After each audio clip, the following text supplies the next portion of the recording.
이 시안의 대당서시 프로젝트의 일환으로 지금 만들어지고 있는 이 한국관을 어떻게 우리가 마케팅의 거점으로, 소위 말하는 안테나숍으로 잘 활용할 건가에 대해서 제가 조금 여러분들한테 동향과 정보를 좀 드리는 시간일 것 같고요.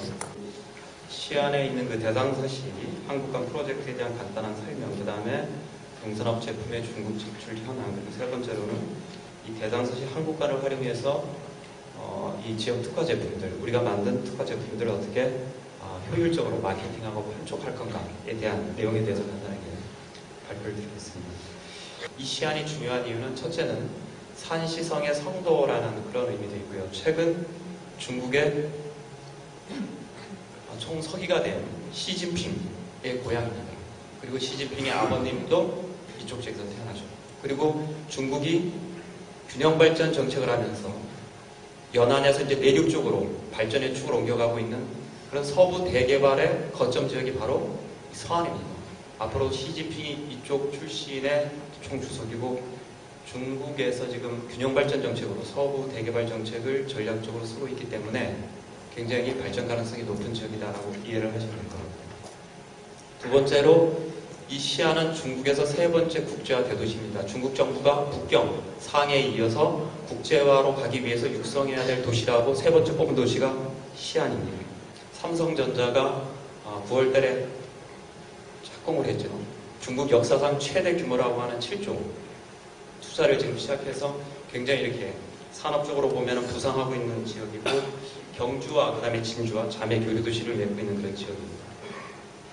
그 다음에 세 번째, 이제 이 시안 하면 여러분들 잘 아시는 것처럼 장안을 이렇게 떠올리실 텐데요. 13개 왕조가 1100년 동안 도읍을 썼던 지역입니다. 그러니까 굉장히 많은 문화유산을 가지고 있는 그런 지역들이죠. 그러다 보니까 중국 정부에서는 이 시안을 굉장히 문화산업 육성의 중심 기지로 이렇게 생각을 하고 있습니다. 또 하나 저희가 잘 알고 있는 실크로드, 중국으로부터 지중해까지 가는 이 7,000km의 실크로드의 동쪽 출발점이 바로 이 시안입니다. 여기 보면 이제 대자하고 당자, 서시가 합쳐진 이 글자인데요. 이 당나라 때 수도가 장안이죠. 장안에 보면은 동쪽에 동시, 서쪽에 서시가 있었는데 이 동쪽에 있는 동시는 주로 황궁에서 필요한 물건을 대주는 그런 시장이었던 반면에 이 서쪽에 있는 서시는 주로 아까 말씀드린 그 실크로드의 출발점이다 보니까 국제 교역, 국제 상품 판매, 교류가 이루어지는 장소였던 그 지역입니다. 그래서 이제 이 대상서시 프로젝트라는 걸 한마디로 말하면 당나라 때 서시, 실크로드의 출발점이었던 이 서시의 역사성을 발현해서 실크로드와 관련된 국가들의 투자 유치를 통해서 서로 문화교류도 하고 각 나라의 특산품도 팔게 하고 문화공연도 하게 하고 그리고 관광객도 서로 교류 유치할 수 있는 이런 거점을 만들겠다는 게 이 대당서시 프로젝트의 기본적인 내용입니다. 가장 본받아야 될 지금 시점에서 중국이 선진국으로 가기 위해서 필요한 덕목이 뭔가? 바로 당나라 때 가졌던 세 가지 국정 운영 철학이 있습니다. 첫 번째가 개방, 오픈니스. 두 번째가 표용. 세 번째가 융합입니다. 지금 시대에 딱 어떻게 보면 맞는 그런 어떤 국정 철학이기도 한데 이런 세 가지 국정 철학을 가지고서 군사력이 아니라 문화적으로 강대했던 국가이기 때문에 우리가 지금 후세에서 본받아야 될 나라다라고 해서 꼭 당나라 앞에는 요즘 역사학자들이 대자를 붙입니다. 그래서 한국의 특산품, 그 다음에 한국의 음식, 그 다음에 한국의 문화공연, 그 다음에 한국의 관광객을 유치하거나 아니면 중국 관광객을 유치할 수 있는 그 다음에 한국의 한글, 요즘에 한류 바람이 높기 때문에 한글 교육을 하는 그 다음에 대학들 간에 교류할 수 있는 이런 기능들을 좀 넣도록 이렇게 이야기가 되어 있습니다. 그래서 다른 국가관들도 이제 그런 기능들을 넣고 있다는 말씀을 드리고요. 그래서 이 프로젝트를 제가 보면서 그 중국의 2000년도 후반부터 문화재를 이제는 그 단순히 보는 게 아니라 산업적으로 활용하는 이런 관점, 이런 정책에 굉장히 잘 부응한 정책이다라는 거 하고 또 이 서시가 가지고 있는 실크로드의 출발점, 국제교육의 역사성을 잘 활용해서 14개 국가로부터 투자 유치를 해서 이 관을 만들어 운영한다는 게 제가 보기엔 굉장히 컨셉적인 측면에서 한편으로 우리가 좀 한번 이 본받을 점이 있지 않은가 이런 생각을 좀 했었고요. 또 하나는 이 추진체계 측면에서 이 사업을 신속하게 융통성 있게 하기 위해서 민간 합작에서 우리로 말하면 제3섹터 정도 되는 것 같아요. 이 회사가 하고 중앙정부에서는 거기에 필요한 금융 지원을 해주는 간접적인 제도적인 금융 지원을 통해서 사업이 굉장히 신속하게 진행이 돼서 한편으로는 조금 이 사업 자체가 제가 생각했던 것보다 우리보다 속도감이 굉장히 빠르게 진행되고 있다라는 이런 이제 한국과 이 거래선이 있는 바이어들을 통해서 우리가 만든 특산품들, 농산품들을 가져가서 백화점이라든가 아니면 시장이라든가 마트에 이렇게 파는 방식입니다. 또 하나는 전략적으로 이거는 중국에서 크게 가능성이 있겠다라고 생각되는 어떤 품목을 전략적으로 선정해서 대규모로 유통시키는 대표적인 게 이제 유자차, 그 다음에 김, 고추장 같은 경우입니다.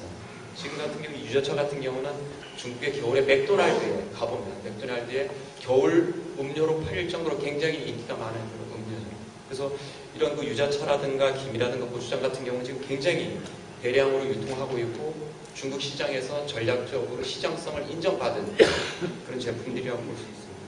또 하나는 요거는 이제 주로 이제 대기업들이 쓰는 방식인데 현재 유통회사를 만들어서 직접 유통망을 관리하는 거죠. 그래서 주로 이제 주류 관련된 보해 복분제라든가 진로의 참이슬 같은 거 그런 경우입니다. 아니면 아예 현지에서 생산을 하고 유통까지 담당하는 그런 경우입니다. 그래서 청도에 가면은 경복궁 김치라든가 농심 신라면, 그다음에 오리온 쪽파이 같은 경우가 이제 이런 케이스라고 볼 수 있고, 제가 봤을 때는 지금 이제 RI에서 만든 제품들은 과연 그럼 어떤 유통 모델로 가져가야 될 건가? 이 네 가지 모델 중에 제가 보기에는 딱 맞는 이런 하나의 답을 찾기는 힘들지만 그 첫 번째하고 두 번째 정도를 믹스한 방식으로 가면 가능하지 않을까. 아까 말씀드린 지금 구매력도 올라가고 있고 한류에 대한 어떤 선호도 있고 한국 제품에 대한 인지도가 높기 때문에 충분히 제가 보기에는 가능하지 않을까라는 생각을 좀 해봅니다. 근데 다만 제가 이제 그 중국의 그쪽 전문가들이라든가 유통업자들하고 이렇게 만나서 얘기를 하다 보니까 중국의 내수 시장 자체가 굉장히 세분화되어 있습니다. 성마다 틀리기 때문에 그 지역적인 특성들을 첫 번째 잘 파악하고 가야 된다는 거고요. 근데 특히 제가 말씀드린 그 삼서성 시안 같은 경우는 어떤 경우냐면 소득 수준이 굉장히 높은 사람은 경비행기를 가지고 있을 정도로 높지만 아직도 굉장히 소득 수준이 낮은 사람들도 있습니다. 그럼 우리가 한국에서 만든 이 RIS 제품들은 어디를 타겟해야 될 건가? 하이클래스들, 고소득층들로 이렇게 가야 되는데 그들 같은 경우 성향이 어떠냐면은 제품에 대해서 바로 반응을 보이지 않습니다. 굉장히 소위 말하는 품을 많이 드립니다. 근데 일정 시점이 되면 굉장히 기하급수적으로 제품을 선호하고 그 제품에 대해서 신뢰도가 한번 생기면 그 다음부터는 굉장히 매출액이 급증하는, 그래서 우리가 보면 이 참수 형태 이런 그래프입니다. 그래서 이제 그런 특징들이 있기 때문에 초기에 이게 도약자까지 갈 동안 어떻게 우리가 전략적으로 그 사람들한테 우리가 갖고 있는 제품들의 품질을 알리고 신뢰성을 만들 건가, 그런 부분들이 이제 굉장히 중요한 부분이라는 생각이 듭니다.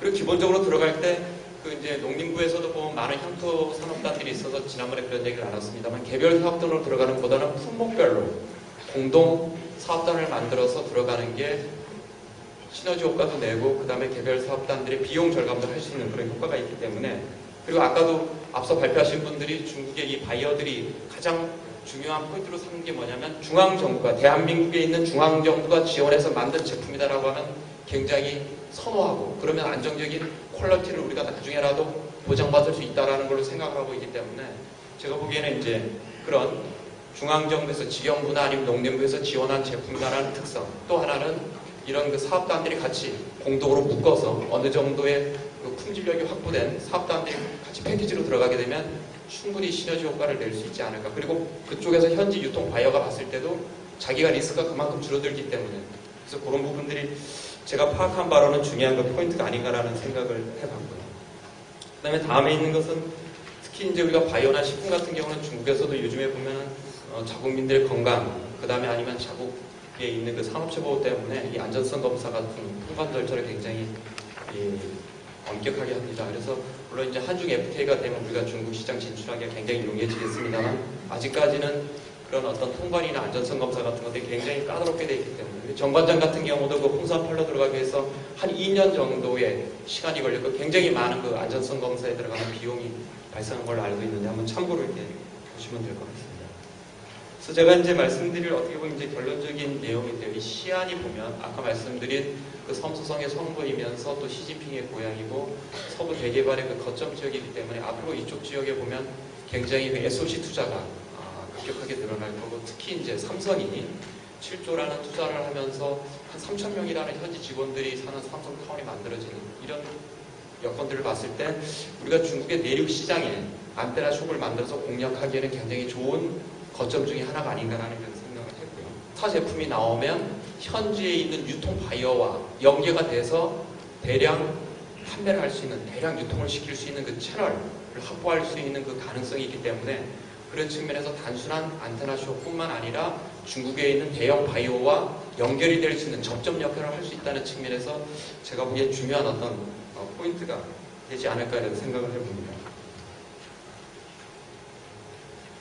그래서 이제 그 개별 사업단 입장에서 봤을 때는 이 이제 한국 간에 만일에 이제 그 제품을 전시, 홍보, 판매하게 되면 적은 비용으로 좀 안정적으로 365일 그 전시, 홍보, 판매, 필요하면 수요 조사도 할 수 있는 그런 어떤 기회가 되지 않을까 싶고요. 그 다음에 단일 사업단이 아니라 품목별로 이렇게 묶어서 들어가게 되면 아까 말씀드린 것처럼 그 시너지 효과를 조금 낼 수 있는 부분, 그 다음에 개인적으로 들어갔을 때 어떤 비용 분담 이런 부분도 좀 덜 수 있는 어떤 그런 측면들이 있고요. 그 다음에 그 직영부나 이제 농림부 같은 이 관련 부처에서는 그 중국 내륙 시장에 커져가고 있는 내륙 시장에 그 국제적인 안테나 숍을 하나 개척해서 여러 가지 어떤 그 아까 말씀드린 수요 조사 또는 우리가 만든 제품들이 사실은 중국 시장을 겨냥하고 만들 제품이 아니기 때문에 중국 시장에서 굉장히 냉담할 수 있어요. 일례로 예를 들면 그 고창의 복분자술을